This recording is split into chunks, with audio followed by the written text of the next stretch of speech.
pemilihan presiden kemarin kan satu paket. Nanti tanyalah pada DPR MPR. Kita pahami aja, jadikan pelajaran.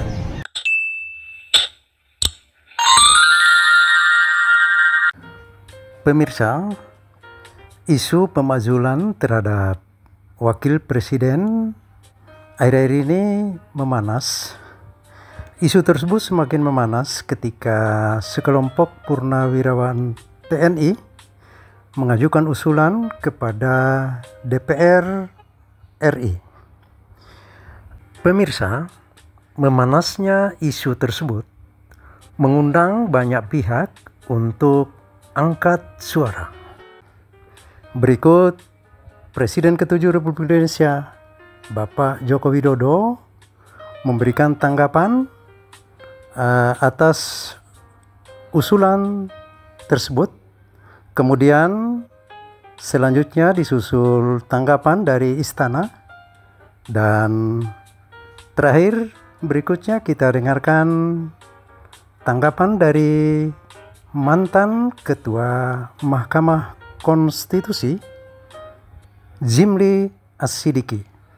Mari kita dengarkan bersama berturut-turut tanggapan berikut ini. Menerima presiden tapi tidak menerima wakilnya. Iya, pemilihan presiden kemarin kan satu paket. Bukan sendiri-sendiri, kayak di Filipina itu sendiri-sendiri. Di kita ini kan satu paket. Menanggapi usul pemakzulan Gibran oleh Forum Purnawirawan TNI, Wakil Menteri Sekretaris Negara Juri Ardiantoro mengaku sudah mengetahui hal tersebut. Meski tahu, ia menolak berkomentar dan meminta hal tersebut dikonfirmasi langsung ke DPR dan MPR.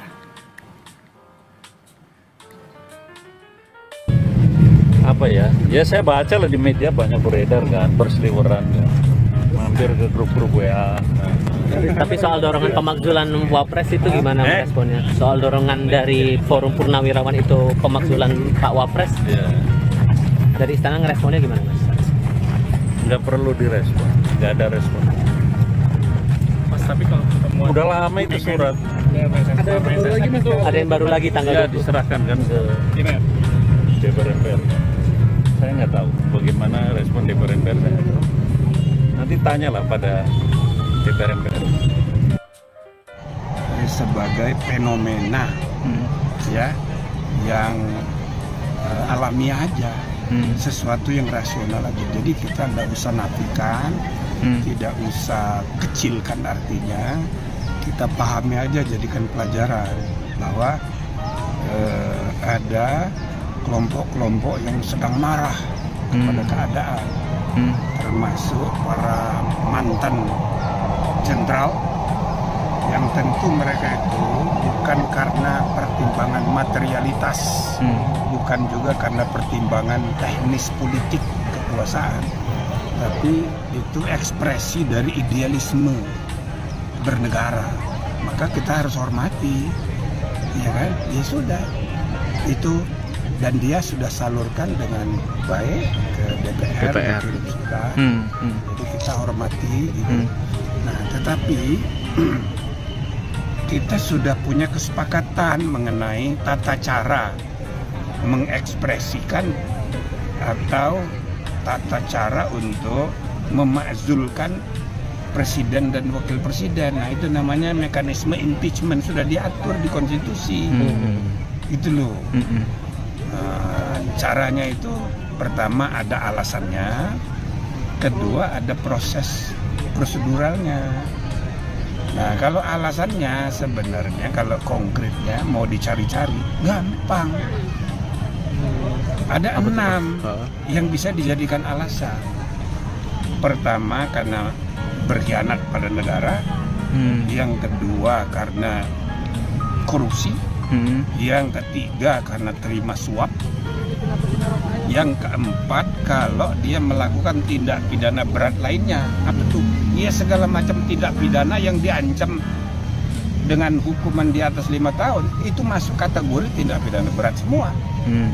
Jadi ada 4 kemungkinan alasan hukum. Lalu ada alasan yang kelima, perbuatan tercela. Kalau terbukti ada perbuatan tercela yang dilakukan oleh seorang presiden atau seorang wakil presiden, itu bisa jadi alasan juga. Yang terakhir itu alasan administrasi, kalau dia meninggal, dia mengundurkan diri, atau dia ternyata tidak memenuhi syarat lagi sebagai presiden atau calon wakil presiden, dia bisa diberhentikan. Jadi ada 6 alasan. Nah, kalau mau dicari-cari, gampang itu, bisa dicari, ya kan? Nggak usah saya sebut kasus satu-satu, banyak sekali, ya kan? Ya, sederhananya begini, kalau seorang presiden lewat naik mobil di Jalan Sudirman, buka pintu, meludah di jalanan, kena ibu-ibu yang lain lagi naik motor. Nah, pertanyaannya, itu tercela apa enggak itu?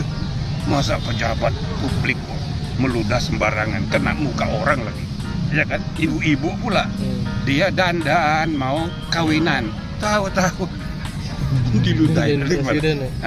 Padahal presiden nih, tercela apa enggak itu? Nah, itu tercela itu.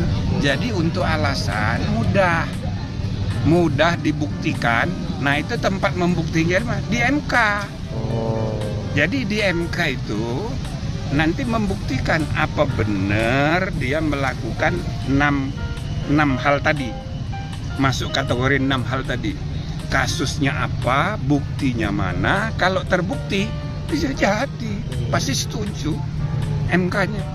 Apalagi MK itu ada 5 kewenangan, 2 yang belum, 3 yang sudah banyak. Judicial review, selip perselisihan hasil pemilu, sengketa lembaga negara, itu sudah banyak.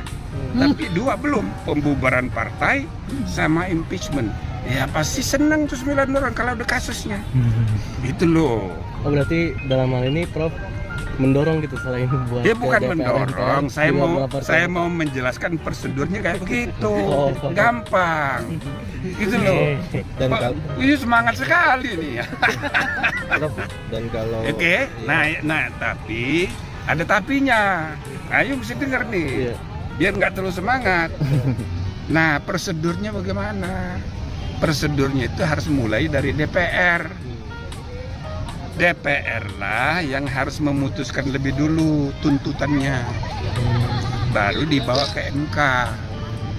Nanti kalau sudah diputuskan MK, dibawa lagi ke MPR, diajukan oleh DPR. Nah, jadi langkah pertama harus beres dulu di DPR. 2/3 kali 2/3 harus setuju. Dengan tuntutan dengan berbagai alasan dan pertimbangannya untuk dibuktikan tadi. Itu loh. Nah, sekarang 2/3 di DPR itu siapa? Kim Plus apa mau? Jadi jangan tanya jangan tanyanya kepada Kim Plus, koalisi permanen. Yang ketuanya adalah Ketua Umum Partai Gerindra. Yang Ketua Umum Partai Gerindra itu adalah Presiden Republik Indonesia. Jadi kalau ada orang mau mempersoalkan wakilnya, gampang itu, tapi tanya dulu dia. Iya kan? Nah, ini kan belum apa-apa, dari Golkar aja bilang, lah nggak ada kasus kok. Iya, belum ada persoalan. Nah, jadi kira-kira seandainya dari Partai Gerindra, kalau ditanya, diem aja dia, netral. Itu berarti ada apa-apanya itu. Ya kan? Tapi saya rasa karena yang memilih wakil presiden itu adalah Ketua Umum Gerindra sebagai calon presiden, yang memilih Gibran itu dia, ya kan? Saya rasa dia akan melindungi wakil presiden. Itu loh. Ya kan? Apalagi wakil presiden ini putra dari mantan presiden ketika dia menjadi anggota kabinet. Jadi dengan semangat Presiden Prabowo untuk merangkul semua mantan-mantan, saya rasa Itu tidak mungkin. Tidak mungkin Partai Gerindra dan begitu juga partai-partai koalisi itu akan mengambil inisiatif mencapai angka 2/3 itu. Gitu loh. Jadi ini supaya apa? Supaya ya kita fair ya. Kita melihat situasinya itu kayaknya ya ini hanya ribut-ribut aja, hanya ekspresi kemarahan aja, tapi realisasinya rasanya nggak mungkin. Maka akan jauh lebih baik seandainya masyarakat luas, publik ya, itu diajak berpikir bagaimana sih kalau kita berpikir ke depan aja, jangan ke belakang. Ekspresi kemarahan kita tentang masa lalu ya itu agak sedikit dikurangi lah, ya kan, karena nggak ada gunanya. Sebab akibatnya itu nanti ngabisin waktu tapi tidak ada ujungnya, jadi ribut ya, kayak mempersoalkan ijazah palsu. Kayaknya ini kalau nggak diredam, ini selama 5 tahun akan terus ribut. Nah, ujungnya Jokowi dan keluarganya akan menjadi sasaran tembak terhadap semua kekecewaan publik pada situasi. Maka yang dimarahin orang tuh Jokowi dan keluarganya selama 5 tahun. Maka perhatian masyarakat kita akan tidak terpusat kepada kinerja pemerintahan yang sekarang. Jadi setiap kali ada kemarahan kepada keadaan, yang jadi sasaran tembak itu Jokowi dan keluarganya. Ya kan gitu. Nah ini tidak sehat. Kita lalu tidak fokus memberi pengawasan efektif ya kepada kinerja pemerintah yang sekarang. Apalagi ada keperluan untuk menata sistem politik ketatanegaraan menuju masa depan. Kalau bisa 5 tahun ini menuju Indonesia emas itu di pertengahan abad ke-21, itu kan banyak sekali hal-hal yang harus kita antisipasi dengan mengadakan perubahan sistemik, termasuk bila perlu perubahan kelima Undang-Undang Dasar. Nah ini kan harus berpikir ke depan. Bagaimana kita mau ngajak orang pikir menata ke depan supaya apa yang kita keluhkan kemarin itu nggak terjadi lagi. Caranya kan memperbaiki sistem ke depan. Tapi nggak ada orang mau diajak berpikir ke depan karena terjebak kepada situasi masa lalu dan juga mengabaikan masa kini. Nah, masa kininya apa? Ya kita harus, ini kan tidak selalu benar ini pemerintahan Prabowo Gibran ini. Ada saja kelirunya, tapi nggak ada yang kritik. Semua kemarahan itu ke masa lalu. Jadi saran saya melalui semangat Idul Adha ini, mari kita ya sedikit berkorban, mengorbankan kepentingan pribadi kita, mengorbankan sedikit perasaan kita untuk menata masa depan yang lebih baik.